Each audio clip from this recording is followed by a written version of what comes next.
All right. Hey, Zach, how you been? I haven't seen you in a while. What's new? I've been good, just doing classes. I'm getting ready to take the MCAT here, so I've been doing a lot of studying recently. Whoa. Okay, so when are you applying? I'm going to apply next cycle, so next May is when I'm hoping to submit my application. Oh my gosh. So you're probably like studying all day. All day, every day. I know, it feels like that's just kind of my personality now, is studying for the MCAT. Because you're studying for the MCAT, and are you still going to school? Yeah, I'm still going to school, so I'm taking some classes at the same time.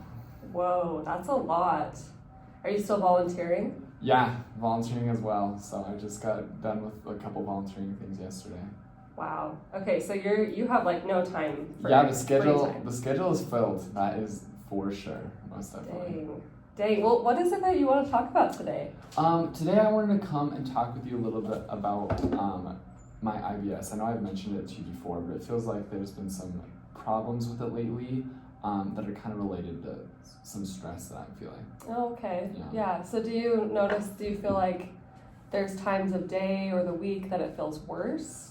Yeah, I feel like it almost like gets a reset every week, where at the beginning of the week I feel a lot better, and then kind of as I progress throughout the week it gets worse near the end of it for sure.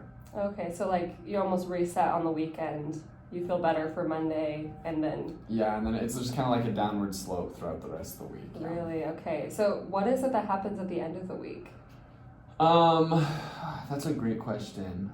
I think a lot of the times the weekend is when I'm spending time with friends, but on Friday I have a couple of quizzes in a couple of the different classes I'm taking. So it kind of like, I have classes throughout the week and then everything kind of climaxes on that day because I have a couple of quizzes I'm doing stuff that I'm doing. Dang, so you're kind of, so you do what you need to do on the weekends and you're feeling great for Monday, and then you're studying all week for these quizzes on Friday, every Friday? Yeah, it's a weekly quiz, so every single Friday, yeah. No wonder you're feeling that way. That actually makes a lot of sense to me, because with some of the things you're talking about, especially you're studying for the MCAT, you're taking classes, and kind of this cycle that you're experiencing throughout the week makes so much sense to me. Because a lot of people, even with or without IBS, have lots of GI symptoms that kind of become worse when they have stress. So that actually makes a lot of sense to me. Yeah. Do you have any idea of like where it starts or what's happening? Do you have any thoughts about your own condition? What's going on? Yeah, it feels like it's almost a little bit of a cycle where when I get these symptoms from IBS, it makes me stressed just because I'm having to deal with these specific things. I'm having to go to the bathroom more often, and it just causes some problems in my life. But I've also noticed that when I'm stressed, I have these symptoms. So honestly, it feels like this cycle where I get these symptoms and I get more stressed, and because I'm more stressed and I get more symptoms, and it feels kind of like this vicious cycle where they're just kind of building off each other, and I'm not sure really how to break this cycle, because I can't exactly like not take my quiz, you know. And there's obviously gonna be some level of stress with that, but I'm not really sure how I can best manage the stress I'm feeling and also the symptoms I'm having from the IBS. Right, so it's like a vicious cycle. Yeah, totally. Is it affecting anything else, like your sleep or your mood or anything like that?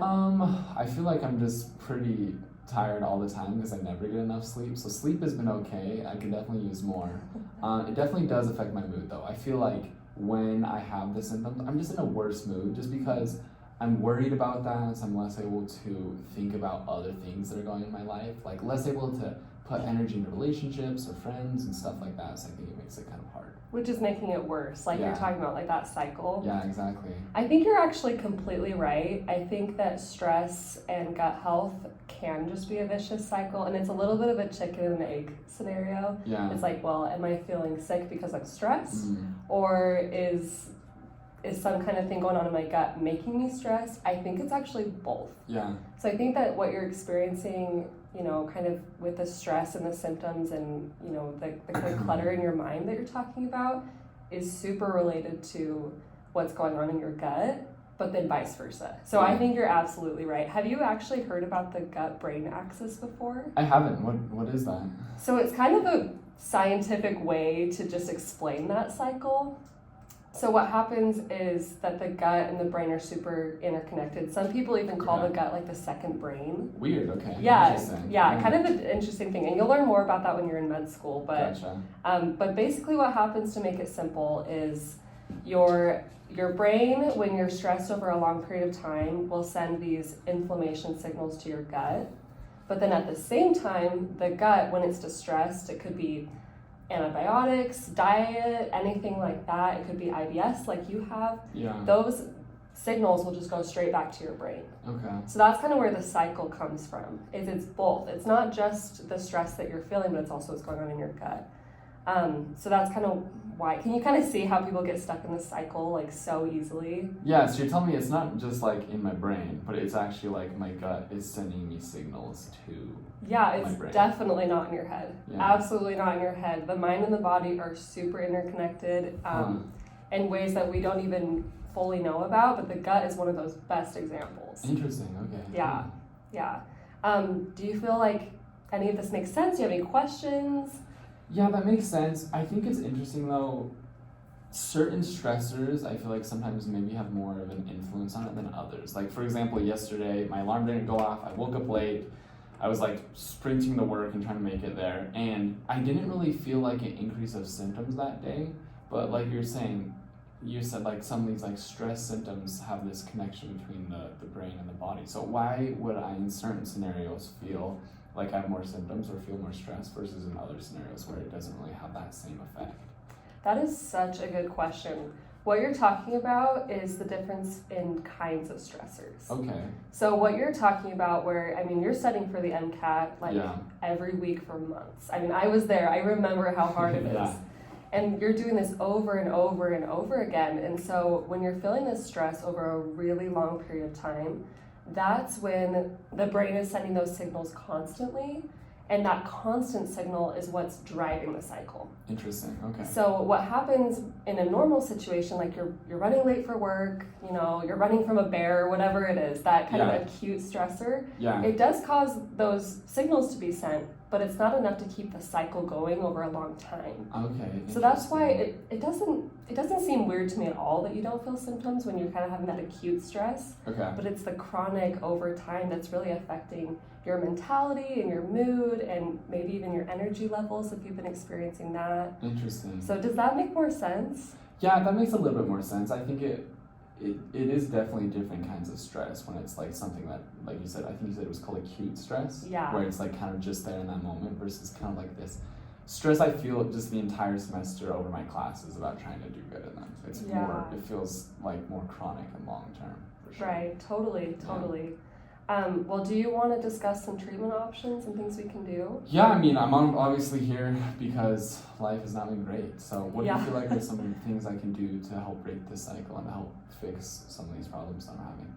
So I think that our best bet is going to be attacking this from both ends, because we know that your mind and your gut are equal contributors to the things you've been experiencing lately. Yeah. And so my suggestion is that we definitely want to try some things, like we could talk about prebiotics or probiotics, even making like some small adjustments to your diet to kind of attack it from that end. Interesting. But then I also would really love to see you do some kind of stress management techniques.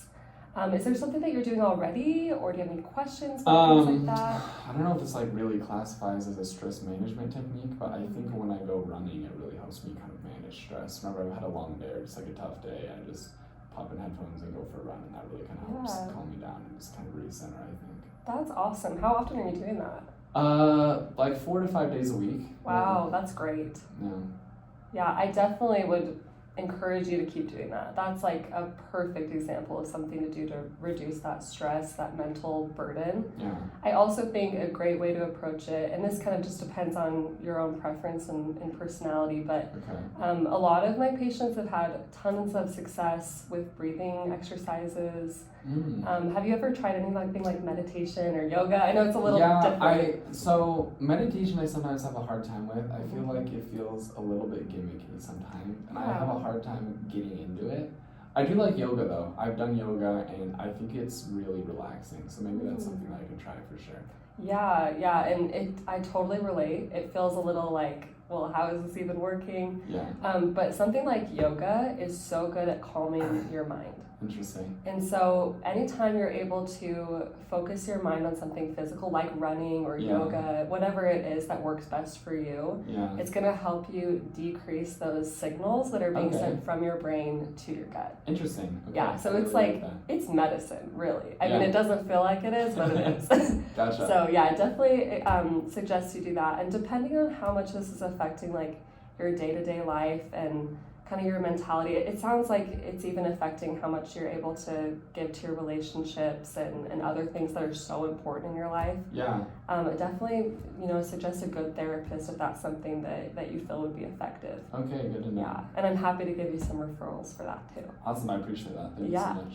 Yeah, any more questions? No, I think that's it. Okay, great to see you, Zach. Awesome, thank you so much for your help.